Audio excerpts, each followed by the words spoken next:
Le score. Le score. Je devais créer et comprendre que nous aurions un entretien tête-à-tête. 18h30, 20h sur Radio Nova. Sur Radio Nova. Bon, à mon tour maintenant. On a écouté vos classiques, on va écouter les miens. Avec Charline Roux.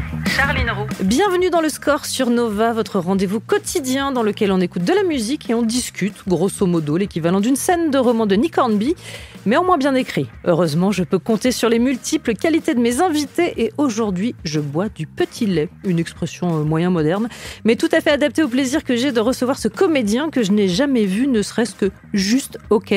Un talent que son seul passage par la comédie française ne saurait expliquer. Si c'était moins connoté, je parlerais de force tranquille, ce que pas complètement aberrant puisqu'il a été président chez Anne Fontaine. Mais chez lui, le changement, c'est tout le temps. César de la Révélation pour Angèle et Tony, critique ciné dans Le Redoutable, père de Raoul Taburin et le bouillon dans Le Petit Nicolas, acteur, caméraman, zombie dans Coupé, policier, commandant cuisinier, tout récemment accusé, aussi touchant qu'intrigant, dans le film de Daniel Auteuil. Et ce ne sont que quelques-unes de ses multiples identités. Changeant, oui, sauf quand il s'agit de revenir à ce bijou de texte qu'il joue, allez j'insiste, qu'il transcende seul en scène depuis maintenant quelques années. Des fleurs pour Algernon, d'après le roman de Daniel Keyes, adaptation de Gérald Sibleras, mise en scène d'Anne Kessler. Et c'est jusqu'au 27 avril au Théâtre du Petit Saint-Martin. Bonjour Grégory Gadebois.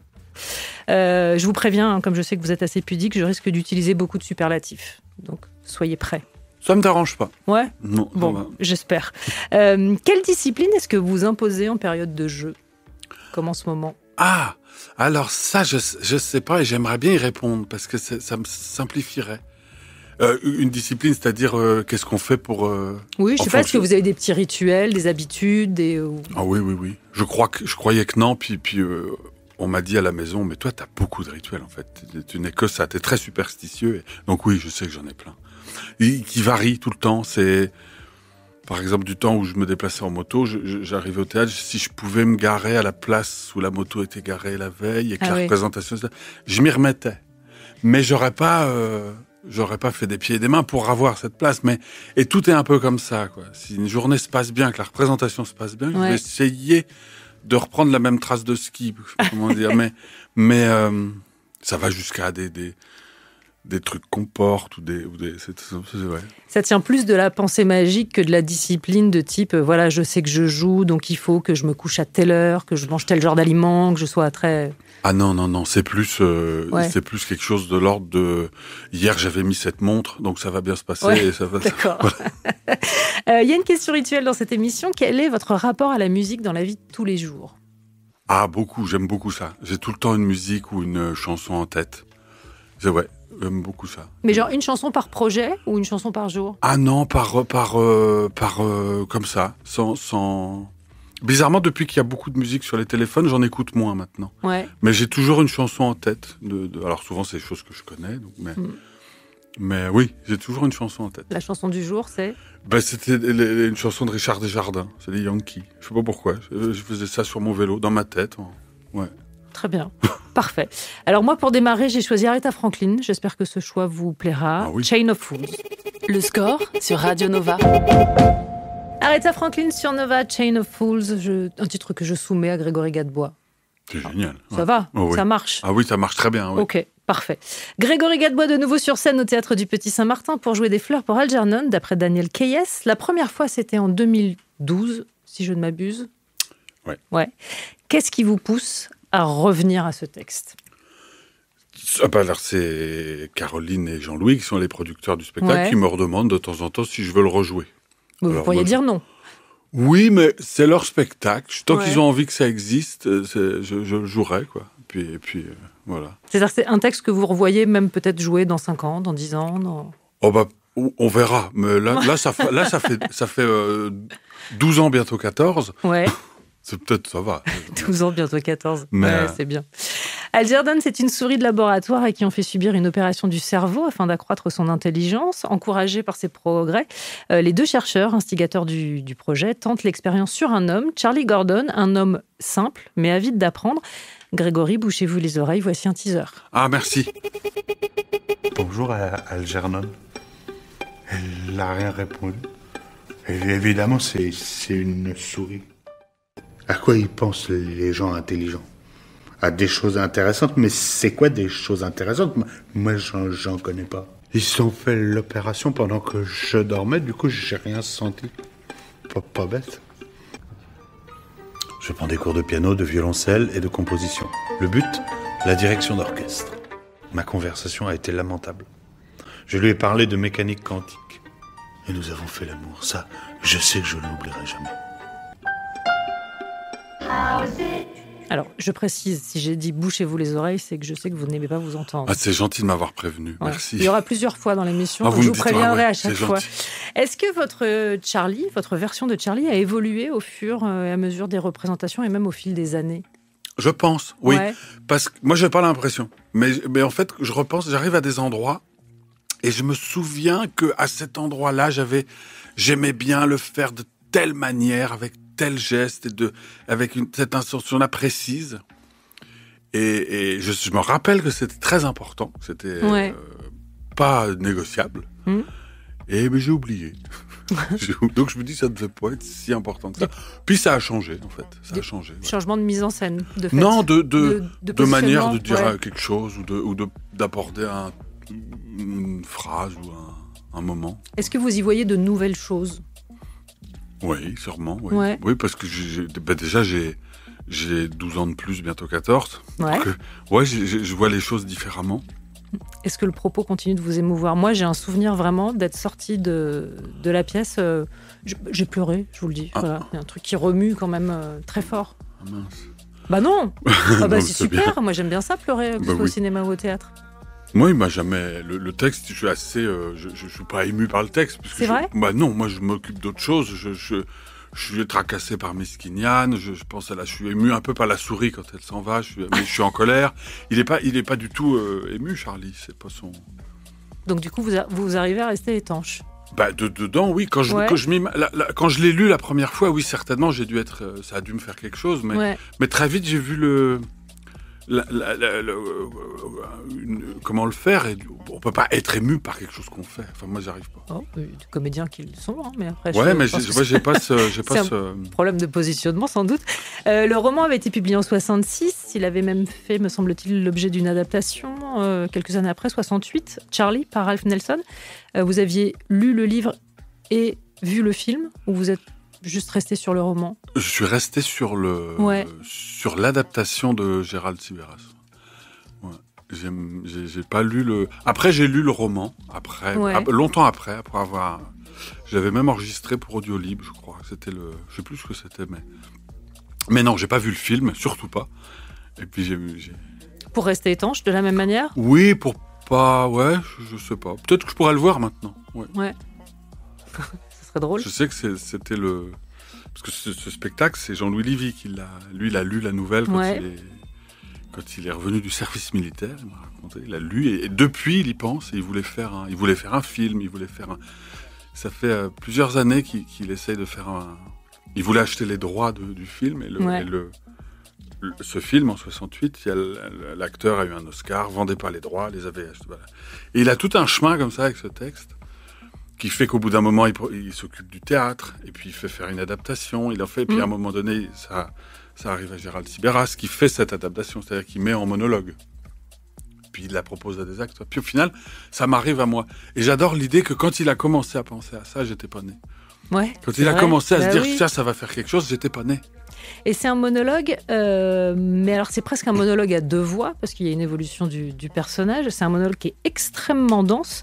Comment est-ce que vous l'avez dompté les premières fois? Et est-ce qu'il vous revient facilement au fil des années? Ça, je vais pas trop parler de comment il revient, parce qu'il suffit qu'on dise qu'il revient, puis il revient plus. Alors, dit-il en touchant du bois. Je sais pas trop comment ça s'est fait. Ça s'est fait déjà parce que c'est Anne Kessler et qu'elle est très... on a toujours l'impression d'être un petit génie quand on travaille avec elle, parce que je sais pas comment elle fait. Elle dirige comme elle aimerait qu'on la dirige, en fait. C'est-à-dire il y a aucune velléité de faire quelque chose. Donc ça s'est fait comme ça. J'ai eu l'impression qu'on s'est assis dans le fauteuil puis que c'est venu comme ça tout seul. Donc je sais pas comment elle fait pour diriger. Et puis le texte est très marche de lui-même, quoi. Il faut pas trop faire de choses, je crois. Ouais, j'aime bien cette humilité avec laquelle Non, vous c'est dites pas- les choses. C'est-à-dire que pour avoir vu le spectacle, moi, je me rends compte du morceau que c'est. En fait, et vous donnez l'impression que c'est finalement assez... Mais tout est dans le Ouais. texte, en fait. Il y a pas de. Faut juste trouver le chemin enfin, qu'est-ce que c'est pour moi, quelqu'un Ouais. qui dit je trouve ça un peu triste de se faire battre par une souris. Mm. Faut trouver qu'est-ce que c'est quelqu'un qui dit cette phrase-là. Ouais. C'est toujours un peu ça, mais c'est dans le texte, en fait. On continue de parler de ce texte, de ce seul en scène. On écoutera aussi Gnarls Barkley avec Crazy. Ce sera juste après la pub.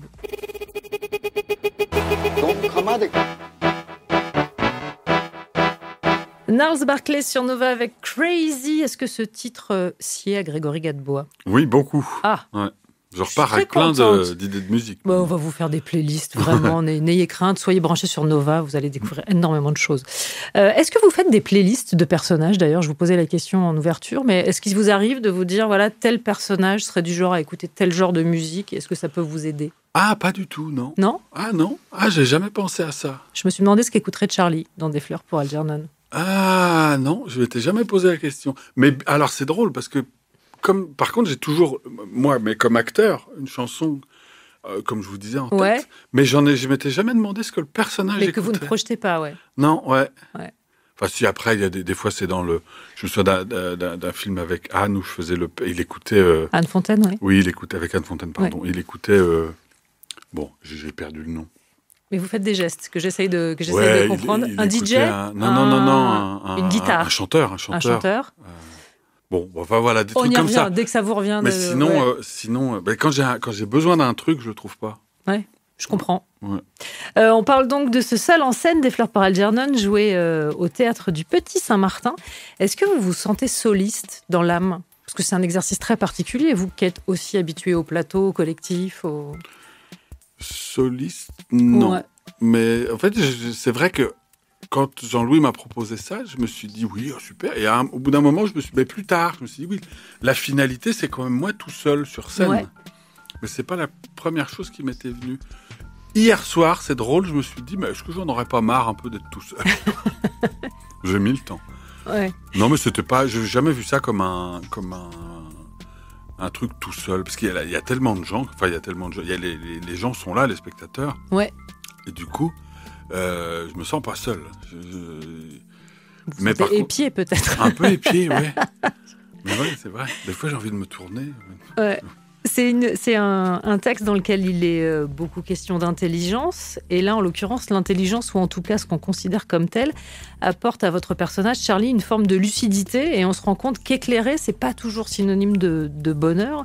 Et en ce sens, le propos me semble très actuel. Vous voyez ce que je veux dire?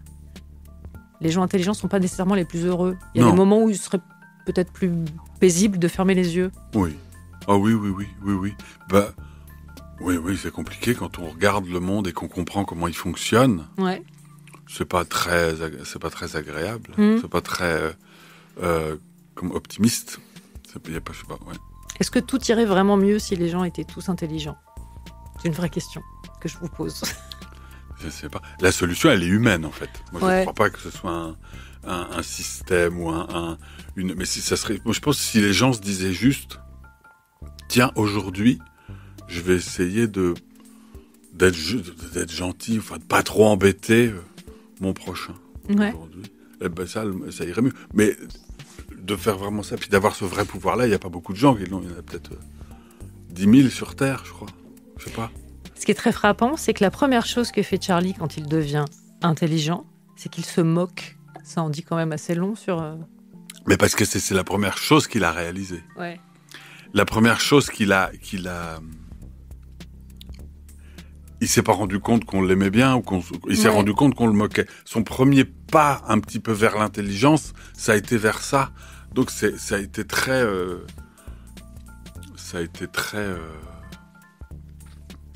c'est ça qu'il l'a. Oui, mais enfin, faut dire qu'il répercute aussi. C'est-à-dire que c'est effectivement Voilà. dans la première partie du spectacle un personnage qui est moqué, parce Ouais. que jugé comme étant simple, et qu'en Ouais. fait, une fois qu'il a accès au même système que les autres, il répercute la même chose. Ouais. Oui. C'est comme il renvoie la balle qu'on lui a renvoyée, en fait, sans réfléchir, sans Ouais. que ce soit.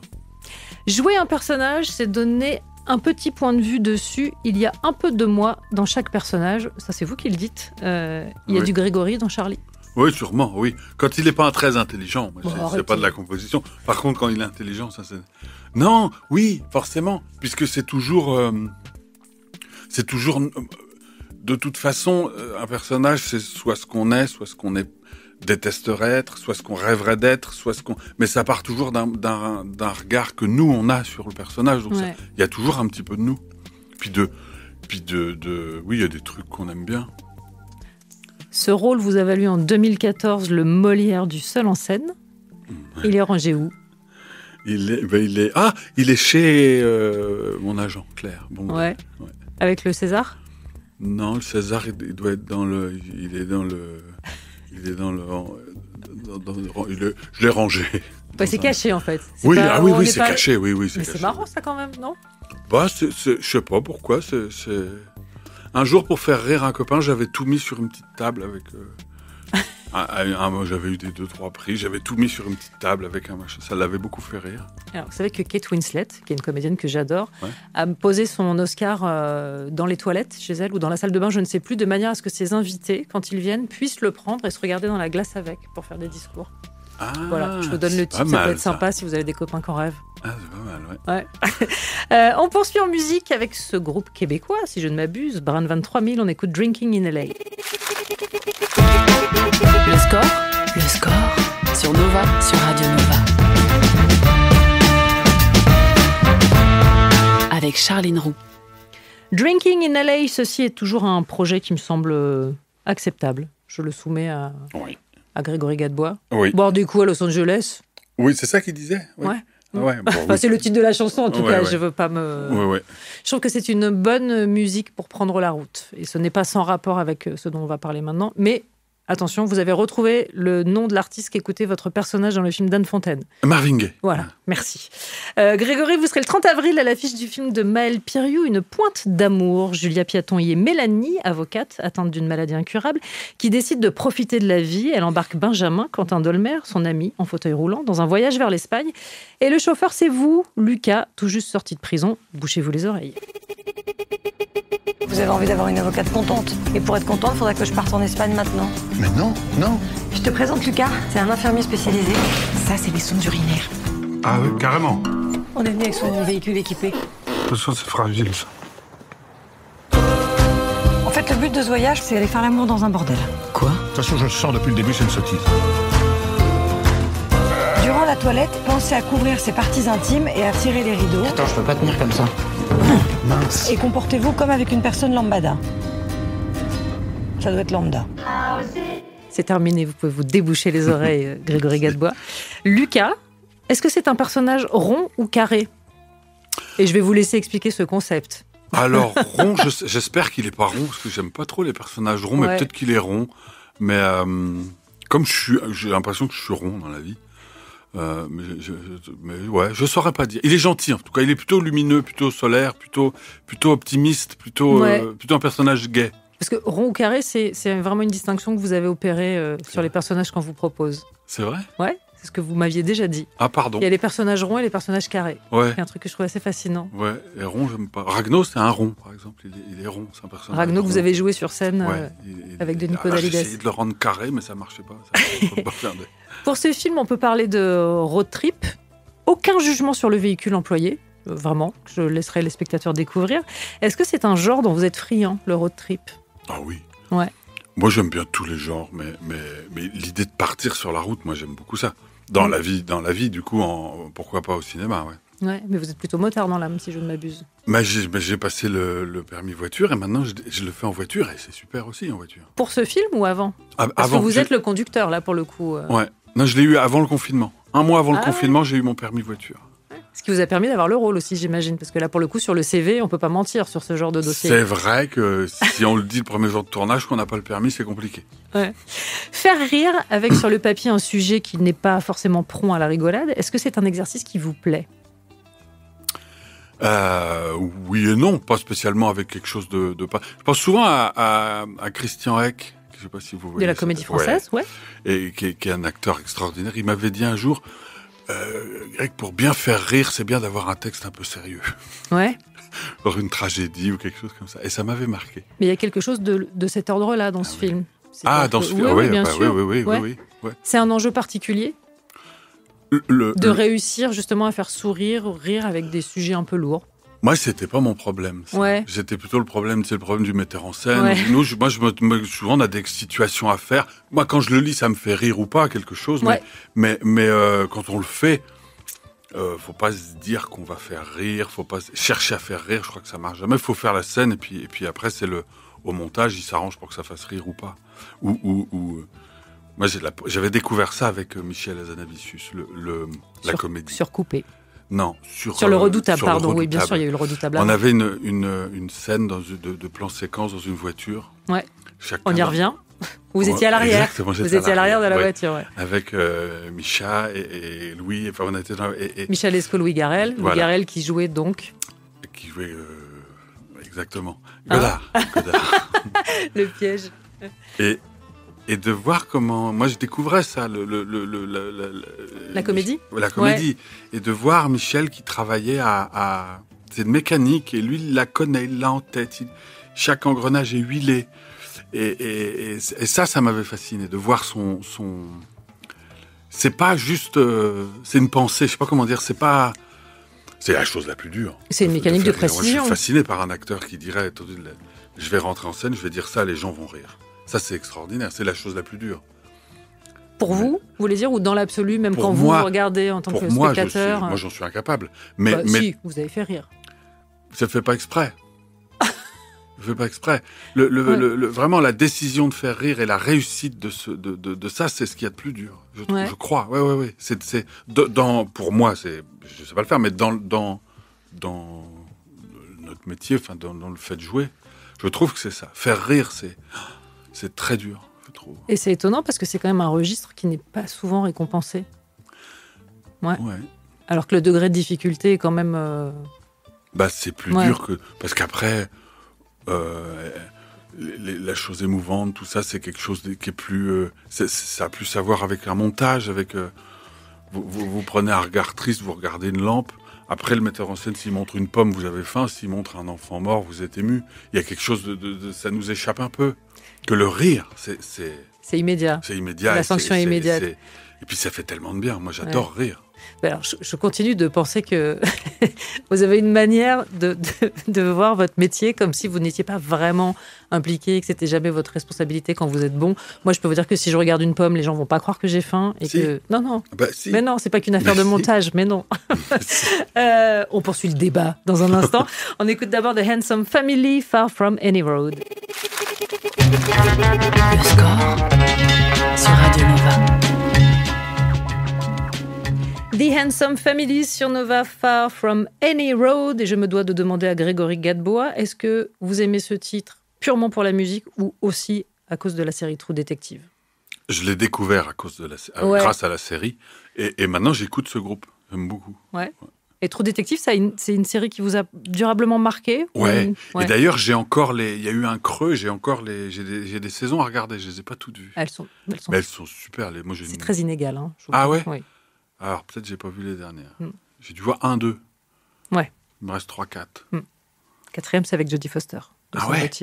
Oui, si je dis pas de bêtises. Ouais. Mais j'ai plein de séries en retard. Mais vous êtes grand consommateur de séries? Ah, j'aime beaucoup ça, ouais. Mais ça vous est venu tard, me semble-t-il. Ça m'est venu grâce à Anne Kessler. Ouais, qui vous a dit de regarder. Elle m'a fait un guet-apens. Elle m'a dit, tiens, passe à la maison boire un café. Elle m'a foutu dans son canapé avec le premier épisode des Sopranos. Oh bah. Et je suis reparti avec la saison 1. Ouais. Et le lendemain, je lui ai dit, là, t'as la saison 2. Est-il exact que la première fois où vous êtes allé au cinéma, c'était pour voir les acteurs de Bertrand Blier? Oui. Donc une entrée assez tard, en fait, dans les salles obscures. Oui. Ah oui. Très tard, oui. C'était avec une amie on avait été voir les acteurs. Ouais. Mais alors, vous aviez déjà, à ce moment-là, l'envie d'être comédien? Ah, pas du tout, non. Pas du tout. Parce que vous avez un parcours très particulier. Hein. Ouais. Non, c'était les... Alors, peut-être que ça m'est revenu après. J'ai peut-être été voir une fois en vacances Les Visiteurs. Ah. C'était peut-être ça, ma vraie première fois. Mais c'était un truc d'ado. Et j'avais été voir le film qu'il fallait voir à l'époque, qui faisait rire tout le monde. Mais mon premier vrai souvenir de cinéma, c'était les acteurs... où j'avais payé ma place comme adulte, quoi. Je sais pas comment dire. Ouais, c'est ça, pas à tarif réduit. Non, c'était pas, on n'avait pas payé pour moi. Mais je crois que la première fois, c'était peut-être les visiteurs. Vous avez, quand vous avez décidé de devenir comédien, vous avez suivi un parcours tout à fait classique, école, et sorti d'école, arrivé sur un tournage, Les âmes grises d'Ivangelo, au milieu de Jean-Pierre Mariel, Jacques Villeray, Denis Podalides. Ouais. Ça c'est un moment que j'oublierai jamais. Ça.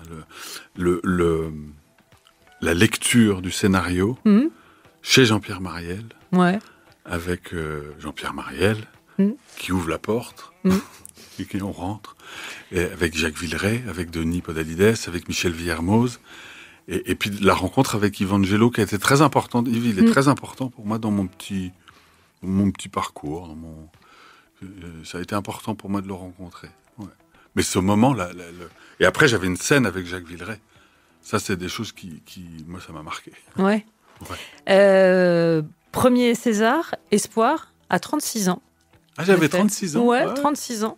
Et le discours, j'aurais dû prévoir un discours, je m'en rends compte maintenant. Ouais, c'est ça. Ouais, j'avoue, j'avais dit ça, ouais. Et après, j'ai essayé de faire une blague, je me souviens, je me dis pourquoi je fais cette blague. Ouais, c'était des moments très bizarres, ça, où j'aime pas du tout les moments. Là, ça va, mais normalement, où on discute, où on parle, où on doit choisir ses mots en public. Ah oui, c'est une catastrophe. Ce qui est quand même très paradoxal quand on est... non, j'allais dire paradoxal, pas du tout, parce que quand on est comédien, c'est les mots des autres. Ah, mais moi, si on me dit pas ce que je dois dire, je vais rien dire. C'est vrai. C'est vrai. La pire chose qu'on peut me dire, c'est rentre en scène et dis ce que tu veux. Ah non, je vais rien dire. C'est-à-dire qu'on va pas vous voir tout de suite dans du stand-up, par exemple. Je crois pas. Ouais. Après, si, parce que le stand-up, ils écrivent. Oui, mais il faudrait que ce soit vous qui vous impliquiez, de fait. Oui, il faudrait qu'on m'écrive quelque chose. Mais en fait, le fait de... Non, je trouve ça très impudique de dire... Mais même changer un mot, hein, quand on... quand une réplique... J'aime bien dire ce qui est écrit, quoi. Si je change de mot, c'est que je me trompe. Vous parliez de l'importance d'Ivangelo, et j'ai noté que dans votre filmographie, il y avait des récurrents. Éric Bénard, Michel Hazanavicius, Anne Fontaine. Est-ce que c'est un héritage de la troupe de théâtre, l'envie de retrouver des gens Oh, pas du tout. Non, je veux pas du tout les... Vous dites n'importe quoi. Non, pardon, non, je voulais pas dire ça. Je plaisante. Non, parce que j'ai pas du tout l'esprit de troupe, moi, justement. J'aime bien, je trouve que c'est un métier de solitude, justement. Je trouve que c'est pas... La troupe, c'est... Moi, j'étais que dans une troupe qui est la Comédie Française pendant 5 ans, mais c'est peut-être des fois on n'est jamais aussi seul que quand on est au milieu de gens, d'ailleurs. Et c'est pas... Je trouve que c'est un métier de solitude. Je sais pas comment expliquer. Les décisions, les choses... Le quotidien peut se faire en groupe, peut se faire en troupe, mais le vrai travail, il est personne ne peut rien pour nous, quoi. C'est pas... Même un metteur en scène, il peut aider comme il peut, mais à un moment donné, ça se fait tout seul. Je sais pas comment dire. J'imagine qu'il y a quand même un plaisir à retrouver des réalisateurs avec qui vous avez déjà travaillé. Sinon, vous n'y retourneriez pas. Oui, beaucoup. Mais c'est plus quelque chose de famille, plutôt que de troupe. Je sais pas comment dire. Une famille, mais qu'on aurait choisi ce coup-ci. Enfin, j'aime bien ma famille. Hein, On marque une courte pause publicitaire et on poursuit la conversation juste après. Le score sur Nova. Charline Roux. Nova. Toujours en compagnie de Grégory Gadebois. Tout va bien, toujours? Ça va? Oui. Ouais. Oui. On est pas mal, là, franchement. Très bien. Ouais. Je trouve que pour quelqu'un qui n'aime pas beaucoup parler, mais je crois que l'exercice est plutôt réussi. Mais je crois, parce que j'ai arrêté de fumer. Ah. Et depuis que j'ai arrêté de fumer, j'ai l'impression que je suis devenu très bavard. Ah, je sais pas si c'est intéressant. Je sais pas si c'est possible. Mais... Une piste à explorer. Ouais. Je vous ai lu dans plusieurs interviews et il y a une phrase qui m'a interpellée. Dès que je suis à l'écran, je n'y crois plus. Ça se voit tout de suite que c'est faux. Ouais. Quand moi, je regarde. Ouais. C'est-à-dire que vous ne regardez aucun des films dans lesquels vous tournez? Non. Comme de la même manière que vous ne vous écoutez pas Oui. C'est même pire, la voix. La voix, c'est pire. Ah bon? Oui. J'aime pas du tout voir. J'ai pas du tout... Non, ça m'intéresse pas. Je préfère rester sur ce qui s'est passé, sur le metteur en scène qui est content, ou pas. Ouais. Et puis, mais je vais pas aller regarder, j'arrive pas. Et de la même manière, quand on vous demande de quel rôle vous rêveriez, vous répondez aucun. Ouais. Vous avez besoin d'une projection oui. d'un metteur en scène, d'une metteuse en scène. Oui. La pire question, je crois, c'est qu'est-ce que tu rêves de jouer ? Qu'est-ce que tu rêves de jouer, Grégory ? Je sais pas. Si, on peut avoir envie. Moi, j'ai envie de matière, de sorte de personnage. J'ai envie de carré plus que de rond. Mais c'est pas. Je sais pas. Non, je saurais pas choisir. Alors, puisqu'on parle de projection, je note quand même que là, entre le personnage du film dont on parlait il y a un instant, qui est donc un repris de Justice dans le film de Maël Piriou, et le fil, on vous projette quand même pas mal derrière une vitre pour des interrogatoires. Oui, c'est vrai. Mais ils sont pas pareils du tout. Hein. Je pourrais partir en vacances avec celui de Une pointe d'amour. Ouais. Mais avec celui du fil, je partirais pas en vacances. Faut pas en dire grand-chose. Mais ceci dit, c'est un rôle très marquant, moi, je trouve. Est-ce qu'il vous a laissé une trace, ce rôle dans le fil de Daniel Auteuil ? Alors, le personnage, non, j'étais content de pas. Mais le fait de travailler avec Daniel, c'était super. Ça m'a changé des choses. J'ai appris beaucoup de choses. Mais le personnage aussi, j'étais content de le faire. C'est bien de les faire, ceux-là. Faut bien que quelqu'un s'y colle. Bah voilà. Heart is a dirty job, and we need someone to do it, c'est ça l'idée, Allez, on y va. J'ai un petit extrait à vous faire écouter. Monsieur Martin ? Qui est là ? Bonjour, Monsieur Martin. Vous me reconnaissez ? François Pignon. Oh, c'est toi, mon petit Georges. C'est gentil de venir me voir. Non, pas Georges. Moi, c'est pas Georges, Monsieur Martin, c'est François. Georges, c'était mon père. J'ai besoin d'aide, Monsieur Martin. Comment ? Un de mes amis est blessé. Je vous l'ai amené, il est dans la salle de soins. Blessé, mais j'exerce plus depuis longtemps, mon pauvre Georges. Oui, mais il est très mal en point et je ne savais plus où aller, moi. Alors, s'il vous plaît, Monsieur Martin, examinez-le, c'est urgent. L'examiner, je saurais plus. C'est quoi comme race ? C'est pas un chien, Monsieur Martin, c'est... Venez voir. Mais il va me chier partout encore, puis j'ai plus de femme de ménage. Mais non, il est très propre. Les Fugitifs, dialogue entre Pierre Richard et Jean Carmé. Jean Carmé, dont j'ai ouï dire qu'il faisait partie de vos totems. Ouais, j'aime beaucoup cet acteur. Ouais. Qu'est-ce qui vous plaît chez lui ? Je sais pas dire, mais j'aime bien la manière dont il parle, la manière dont il... J'ai toujours l'impression qu'il faisait exister le rien. Je sais pas comment dire, le rien du comptoir, le quotidien, et qu'il en faisait un truc génial à regarder. Moi, c'est ça que j'adore. Il me fait cet effet-là. J'ai l'impression que je le connais. Ouais. Il me parle d'un monde que je connais. Mais même la manière les mots qu'il utilise, les mots qu'il dit, il y a quelque chose que j'aime beaucoup dans cet acteur. Ouais. Quand vous allez au cinéma, vous avez besoin de retrouver cette familiarité avec les personnages que vous regardez ? Non, pas spécialement. C'est plus un... Il n'y a pas de règle, en fait. Ouais. Moi, mes films c'est un mélange de Sergio Leone et des films avec Bourvil. Moi, c'est ça, le cinéma, pour moi, c'est les premiers souvenirs que j'ai. Je me rappelle pas d'une époque où j'ai pas connu... je savais pas qui était Bourvil. Mais c'était la télé, ça passait à la télé. Moi, le cinéma, c'était à la télé. Je sais plus, il y avait un jour où ça passait, il y avait un film. Et Bourvil, il y a une proximité géographique, si je ne m'abuse. Géographique, c'est quelqu'un de... Je crois que vous êtes né à quelques kilomètres de... Mon père travaillait à 3 kilomètres du village, Bourvil. Ouais. Donc c'est quelque chose ça me parlait, quoi, dans le... Gabin, c'est pareil. J'avais l'impression de voir quelqu'un de ma famille. Ouais. Ouais. Mais c'est pas... Mais le Big Lebowski aussi, par exemple. Et dans un univers plus lointain. J'adore. Ouais. Ah oui. Ça, c'est un de mes films préférés. John Goodman, c'est un de mes acteurs préférés. Alors, par exemple, si on jouait au jeu de la projection, est-ce que c'est un rôle que vous auriez aimé incarner, ce Big Lebowski ? Mais maintenant qu'il l'a fait, qu'il est génial, oui, évidemment, on a envie de dire, bah oui, j'aurais fait aussi. Mais non, jamais j'aurais eu il faudrait le faire en France, d'ailleurs, parce que c'est toute la... Ouais. Ce personnage, ça parle du Vietnam, ça parle de choses qui nous sont étrangères à nous. Mais un personnage comme ça, oui, c'est... Et je trouve puisqu'on parle de rond et de carré, ce que j'aime chez lui, c'est un personnage rond, c'est un homme rond, Goodman. Mais quand il joue, c'est carré. Il y a quelque chose comme ça de plus à la serpe qu'au...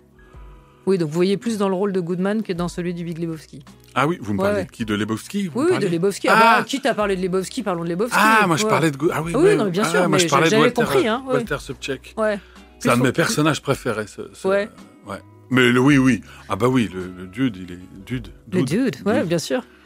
C'est un film génial. Alors, je ne vous proposerai pas de boire un White Russian, puisque évidemment, le principe de modération. En revanche, une dernière pause musicale, on écoute Flavien Berger avec Sapon. Le score sur Nova, sur Radio Nova. I think I'm going to fall. Oh, fucking hell. Flavien Berger sur Nova avec Sapon et toujours en compagnie de Grégory Gadebois. Et j'ai l'intuition que l'exercice qui arrive, Grégory, va moyennement vous plaire. Mais c'est une obligation dans cette émission. C'est un questionnaire sur la musique auquel il faut répondre du tac au tac. Ah. Parfois, il n'y a pas besoin d'élaborer des phrases pour sentir le « ah ». Est-ce que vous êtes prêts ? Oui. On tente. Oui. On verra ce que ça donne. Oui. Allez, c'est parti. Le titre qui symbolise pour vous le mieux l'enfance ? Ah, c'est une chanson de Dorothée, sûrement. Ouais. Un générique télé, un générique, ouais. Ça me va. Allô, allô, monsieur l'ordinateur, par exemple. Bah oui, ou évidemment. Générique de Goldorak. Voilà. Même génération, je le vois tout de suite. Ouais. Le titre qui symboliserait votre adolescence. Ah, Brassens. Tous.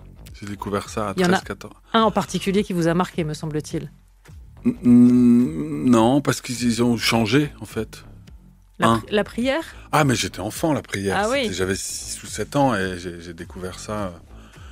Ça tournait avant qu'on m'emmène à l'école et ça m'avait fait procurer une émotion. Ouais. Je pense que ce jour-là, j'ai rencontré la poésie.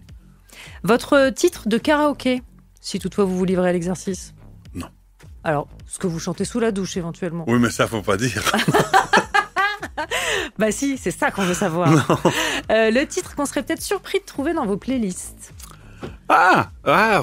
Vous venez de me parler hors antenne de musique hongroise. J'avoue que moi, ça voilà, de la musique hongroise. Mais je sais pas son nom. Parce que vous avez tourné dans le dernier film de Laszlo Nemes. Voilà, et je devais un peu parler hongrois.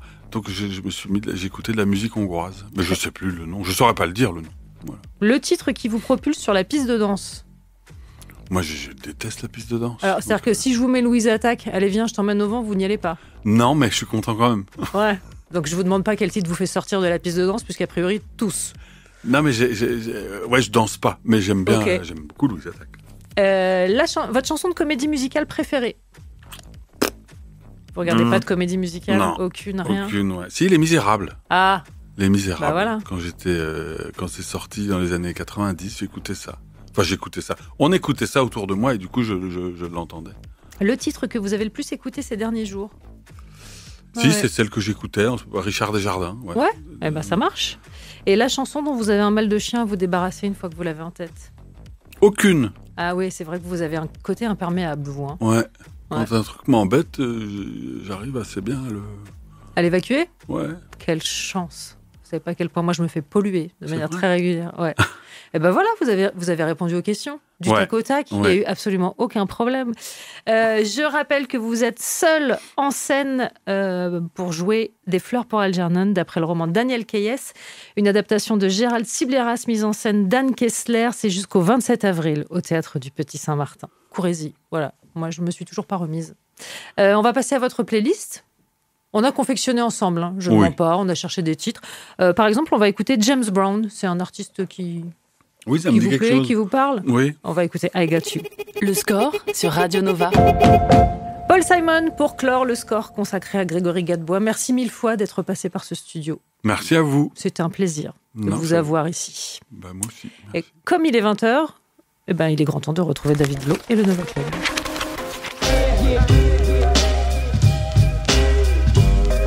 Le score sur Radio Nova. À retrouver en podcast sur nova.fr.